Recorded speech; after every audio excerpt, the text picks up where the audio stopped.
Health news మీకోసం.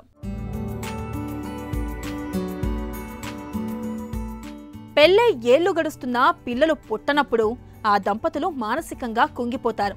ఒత్తిడి, ఆందోళనలలో కూరుకుపోతూ ఉంటారు.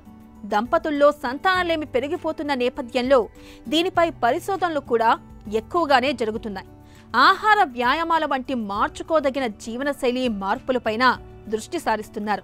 ఈ విషయంలో మోనాష్ యూనివర్సిటీకి చెందిన పరిశోధకుల తాజా అధ్యయనం సరికొత్త ఆశల్ని రేకెత్తిస్తోంది. బాదం, ఆక్రోట్ల వంటి గింజ పప్పులు మగవారిలో వీర్యం నాణ్యతను మెరుగుపరచడానికి, సంతాన సామర్థ్యాన్ని పెంచడానికి బాగా తోడ్పడుతున్నట్లు పరిశోధనలో గుర్తించారు. రోజుకు 2 గుప్పిళ్లు లేదా 60 నుంచి 75 గ్రాముల గింజ పప్పుల్ని తిన్నా మంచి ఫలితాలు కనిపిస్తూ ఉండడం విశేషం. మొత్తం 4 అధ్యయనాలను సమీక్షించి పరిశోధకులు ఈ విషయాలను గుర్తించారు. ఆహారంలో మిగతా మార్పులేవీ అవసరం లేకుండానే కేవలం గింజ పప్పుల్ని జోడించుకున్నా చాలని పరిశోధకులు చెబుతున్నారు.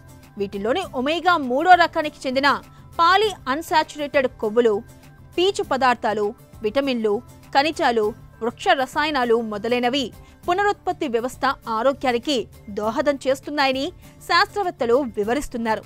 గింజ పప్పుల్ని అతిగా తీసుకుంటే లావెక్కుతామని చాలా మంది భావిస్తూ ఉంటారు.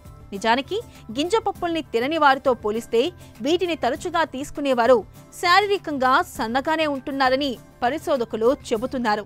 గింజ పప్పుల్లో మోనో అన్సాచురేటెడ్ కొవ్వులు, యాంటీ ఆక్సిడెంట్లు, శరీరం తయారు చేసుకోలేని పోషకాలు ఉంటాయని, ఇవి ఆరోగ్యానికి ఎంతగానో మేలు చేస్తాయని వివరిస్తున్నారు.